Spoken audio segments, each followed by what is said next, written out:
Good morning everyone. Last class में हमने Q के बारे में डिस्कस किया था। क्यू फीफो मेथड पर वर्क करती है।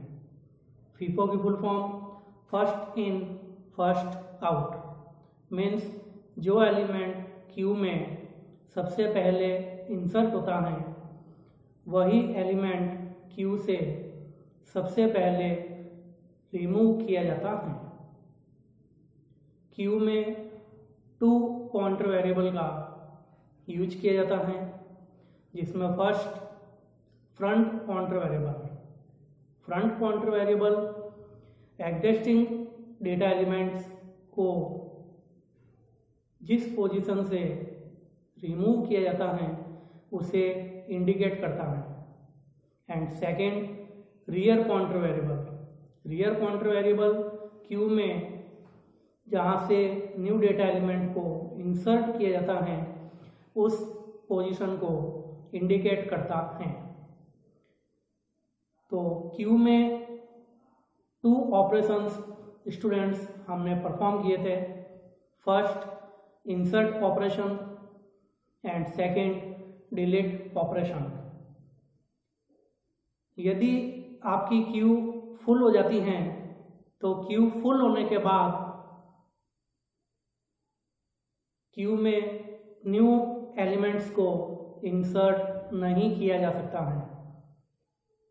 और यदि क्यू में एग्जिस्टिंग एलिमेंट को डिलीट कर देते हैं फिर भी स्पेस फ्री होने पर भी न्यू एलिमेंट्स को क्यू में इंसर्ट नहीं किया जा सकता है, जिससे क्यू के कुछ ड्रॉबैक अकर होते हैं।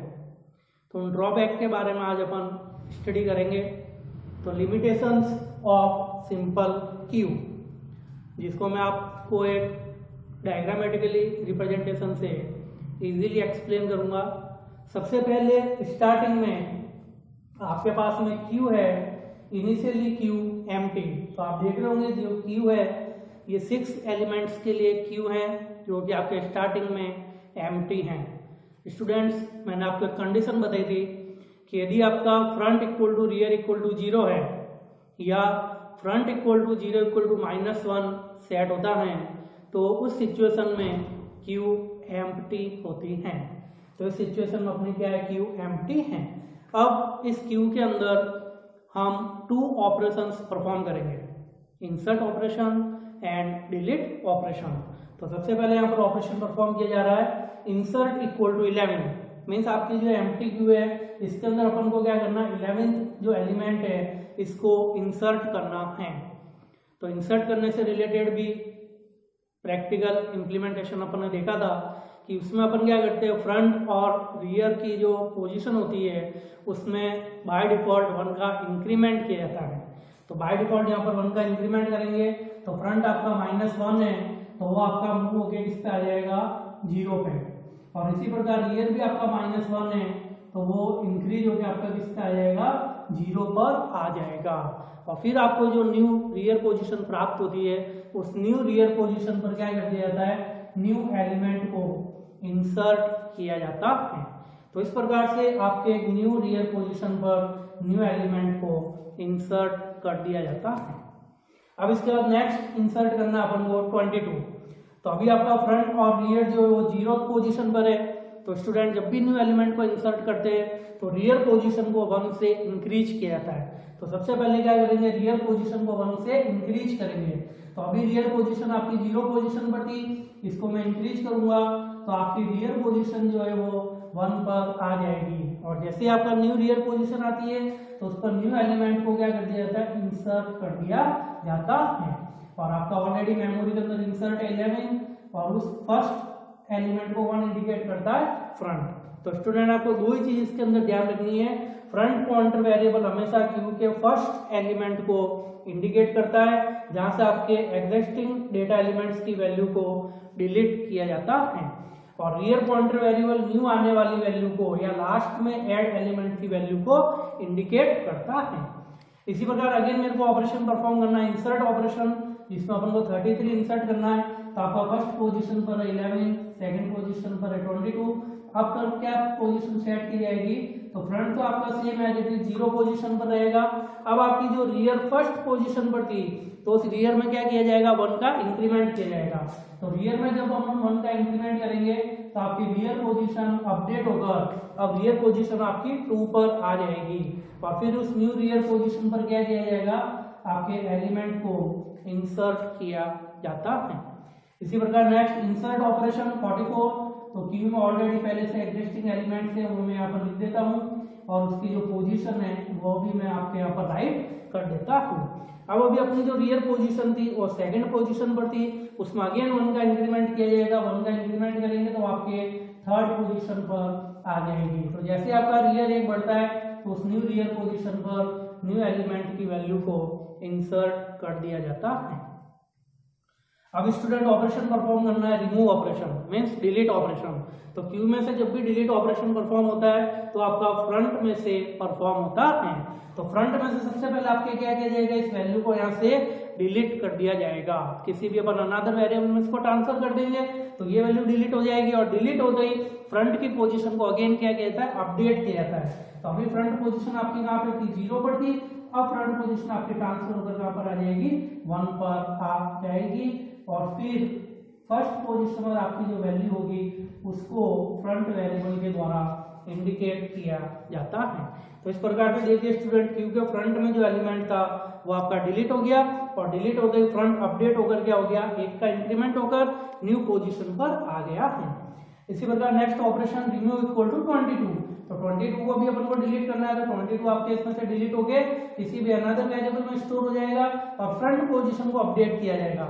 फ्रंट पोजीशन अभी किस पर थी, 1 पर, तो ये एलिमेंट डिलीट हो गया, तो फ्रंट ट्रांसफर होकर क्या होगा, 1 का इंक्रीमेंट होगा, तो आपके नेक्स्ट पोजीशन पर आ जाएगा। तो नेक्स्ट पोजीशन हो जाएगी आपकी 33 एंड 44, और ये भी रहेगा आपका 44। नेक्स्ट इंसर्ट ऑपरेशन परफॉर्म करना है। अपने पास क्यू में पहले से जो एलिमेंट्स है वो मैं राइट कर देता हूँ, 33 44। 33 पे आपका फ्रंट था एंड 44 पे आपका रियर था। तो अब मेरे को क्या करना है, यहाँ पर 55 इंसर्ट करना है। तो अगेन रियर की जो पोजीशन थी उसमें 1 का इंक्रीमेंट करेंगे, तो रियर अभी आपका थर्ड पोजीशन पर था, इसमें 1 का इंक्रीमेंट करेंगे, तो रियर जो है आपका फोर्थ पोजीशन पर आ जाएगा, और फिर उस न्यू रियर पोजीशन पर क्या किया जाएगा, न्यू एलिमेंट की वैल्यू को इंसर्ट किया जाता है। अगेन अपन को इंसर्ट करना है 66, तो आपके क्यू के अंदर जो एलिमेंट्स है वो मैं लिख देता हूँ 33 44 55, तो पोजीशन है वो भी मैं लिख देता हूँ, आपकी फ्रंट पोजीशन सेकंड पोजीशन पर है। अगेन आपका रियर पोजीशन 4 पे था, तो इसमें 1 का इंक्रीमेंट करेंगे, जैसे ही रियर पोजीशन में फ्रंट इंक्रीमेंट करेंगे तो आपका रियर बढ़कर 5th पोजीशन पर आ जाएगा। अब ये न्यू रियर पोजीशन आपको प्राप्त हो गई, तो इस पर क्या किया जाएगा, न्यू एलिमेंट की वैल्यू को इंसर्ट किया जाता है। नेक्स्ट अगेन इसके बाद इंसर्ट ऑपरेशन परफॉर्म करना है, इंसर्ट इक्वल टू 77। तो अगेन मैं आपके जितने भी एलिमेंट्स है वो लिख देता हूँ 33 44 55 एंड 66। इनकी जो पोजीशन है वो भी अपन सेट कर देते हैं, ये आपकी फ्रंट पोजीशन, ये आपकी रियर पोजीशन। तो फ्रंट आपका सेकंड पोजीशन पर है और रियर आपका 5th पोजीशन पर है। अब अपन क्या करना चाहते हैं, इंसर्ट ऑपरेशन परफॉर्म करना चाहते हैं। तो इंसर्ट ऑपरेशन परफॉर्म करेंगे तो क्या होगा, रियर में 1 का इंक्रीमेंट होगा, तो रियर में 1 का इंक्रीमेंट करेंगे तो रियर का जाएगा 6 पर, लेकिन अपने पास तो 6 वैल्यू इंसर्ट करने के लिए स्पेस अवेलेबल नहीं है। तो इस सिचुएशन में आपकी जो क्यू हो गई वो क्या हो गई, आपकी क्यू ओवरफ्लो हो गई है। और क्यू जब भी ओवरफ्लो होती है, ओवरफ्लो का मीन्स फुल होती है, तो उस सिचुएशन में अपन न्यू एलिमेंट को इंसर्ट नहीं कर सकते। तो क्यू फुल होने के सिचुएशन में आपका जो एलिमेंट है 77, ये आपके क्यू के अंदर इंसर्ट नहीं हो सकता है। तो इस प्रकार से क्यू के अंदर ये लिमिटेशन है कि देखिए स्टूडेंट, यहाँ पर 0 पोजीशन एंड 1 पोजीशन, ये दोनों पोजीशन आपकी एम्प्टी है, लेकिन फिर भी अपन क्या करते हैं, न्यू एलिमेंट को इसमें इंसर्ट नहीं कर पा रहे हैं। तो कुछ लिमिटेशंस होती है स्टूडेंट्स, वो लिमिटेशन मैंने आपको डायग्रामेटिकली रिप्रेजेंटेशन से समझाई है। तो अब इसमें क्या क्या लिमिटेशंस है, फर्स्ट, स्पेस फ्री होते हुए भी हम न्यू एलिमेंट को इंसर्ट नहीं कर सकते हैं। इट मीन्स हम क्यू में अवेलेबल फ्री स्पेस को फुली यूटिलाइज नहीं कर सकते हैं। तो वही स्टूडेंट्स अभी मैंने आपको बताया, अपने पास स्पेस अवेलेबल होते हुए भी अपन इस स्पेस को फुली यूटिलाइज नहीं कर पा रहे हैं। नेक्स्ट सेकंड पॉइंट, क्यू की साइज टू लार्ज होने पर एलिमेंट को शिफ्ट किया जाता है तो मैनी टाइम्स वेस्ट होता है, जिससे एलिमेंट को शिफ्ट करना कोई मेन सॉल्यूशन नहीं है। तो स्टूडेंट्स आपके दिमाग में थ्योरम आ रही होगी कि सर यहाँ पे 0 और फर्स्ट पोजीशन जो एम्प्टी है तो क्यों ना एलिमेंट्स को अपन शिफ्ट कर दे। तो अगर अपन शिफ्ट करेंगे तो अगर आपके पास साइज स्मॉल है, छोटे एलिमेंट्स है, जैसे अपन इसी की बात करते हैं, तो इन्हीं को जब अपन 1 बाय 1 शिफ्ट करेंगे तो इधर आपके राइट हैंड साइड में स्पेस अवेलेबल हो जाएगा और वहां पर न्यू एलिमेंट को आप क्या कर सकते हो, इंसर्ट कर सकते हो। लेकिन मान लो अगर ये आपके पास इज टू लार्ज एलिमेंट है, 100 एलिमेंट्स अगर यहाँ पे है, तो कब तक आप 1 बाय 1 एलिमेंट को शिफ्ट करोगे, तो उसमें क्या होगा, आपका जो टाइम है वह भी वेस्ट होगा और आपका जो वर्क है वो सक्सेसफुली भी अच्छे से कंप्लीट नहीं होगा। तो ये भी कोई सॉल्यूशन नहीं है। Next third point, linear Q में मेमोरी फ्री होने पर भी मेमोरी वेस्टेज होती है। अब लीनियर क्यू में देखिए स्टूडेंट्स, अपने पास मेमोरी फ्री है फिर भी अपन इसको यूटिलाइज नहीं कर पा रहे। इस सिचुएशन में आपकी जो मेमोरी है वह भी क्या हो रही है, वेस्ट हो रही है। तो अब स्टूडेंट्स इस प्रॉब्लम को कैसे सॉल्व करें, तो इन सभी प्रॉब्लम्स को रिमूव ऑब्लिक सॉल्व करने के लिए सर्कुलर क्यू को यूज ऑब्लिक इंप्लीमेंट किया जाता है। अब अपना next topic, variations in Q. तो अब अपन ने जो क्यू पढ़े हैं उसी के ही डिफरेंट वेरिएशंस होते हैं, उनके बारे में अपन डिस्कस करेंगे। तो क्यू के 3 वेरिएशंस होते हैं। First circular queue, second D Q जिसे डबल एंडेड क्यू कहा जाता है, एंड थर्ड प्रायोरिटी क्यू। तो फर्स्ट पॉइंट अपन डिस्कस करते हैं, a circular queue. A circular queue is one in which the insertion of a new element is done at the very first location of the queue if the last location of the queue is full। एक circular queue वह है जिसमें Q के last location के full होने पर एक new element को क्यू के फर्स्ट लोकेशन पर इंसर्ट किया जाता है। तो सर्कुलर की क्या होती है, इसी लिमिटेशंस को रिमूव करने के लिए सर्कुलर क्यू डिफाइन किया गया है। सर्कुलर क्यू जो होती है उसको सर्कुलर फॉर्म में या सर्किल की फॉर्म में इंप्लीमेंट किया जाता है, जिसे सर्कुलर क्यू कहा जाता है। सर्कुलर क्यू क्या करती है, जो आपका सबसे लास्ट एलिमेंट है उसके बाद वाले फर्स्ट एलिमेंट को क्या करती है, पॉइंट करती है।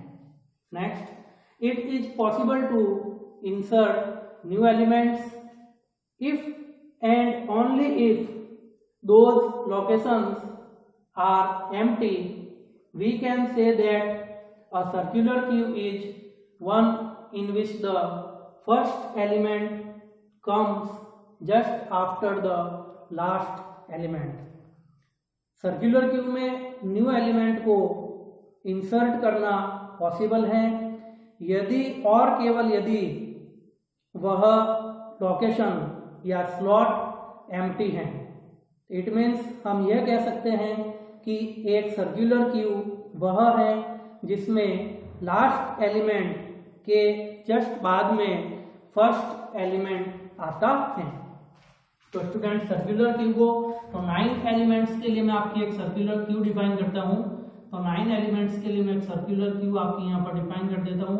सर्कुलर क्यू को सर्कुलरिटी फॉर्म में डिफाइन किया जाता है।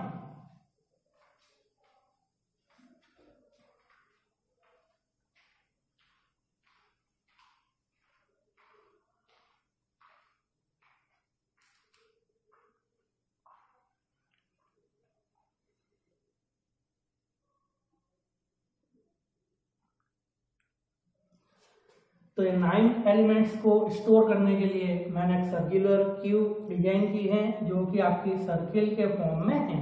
तो सर्किल की फॉर्म में जब आपकी क्यू डिफाइन की जाती है तो उसे सर्कुलर क्यू कहा जाता है। इसमें भी जो आपका इंसर्शन एंड डिलीशन होगा वो आपके सिंपल क्यू के सिमिलर होता है। तो अब मैं इसमें वन बाय वन जैसे एलिमेंट्स इंसर्ट करता हूँ, तो सबसे फर्स्ट एलिमेंट जो इंसर्ट होगा मेरी 0 पोजीशन पर इंसर्ट होगा, इंसर्ट कर देता हूँ 10। तो जो आपका फर्स्ट एलिमेंट इंसर्ट होता है उसको फ्रंट पॉइंटर वेरिएबल के द्वारा इंडिकेट किया जाता है और आपका रियर पॉइंटर वेरिएबल भी वहीं पर होता है। अब मैं रियर में 1 का इंक्रीमेंट कर दूंगा 20, रियर में अगेन 1 का इंक्रीमेंट करूंगा 30, रियर में 1 का इंक्रीमेंट करूंगा 40, रियर में 1 का इंक्रीमेंट करूंगा 50।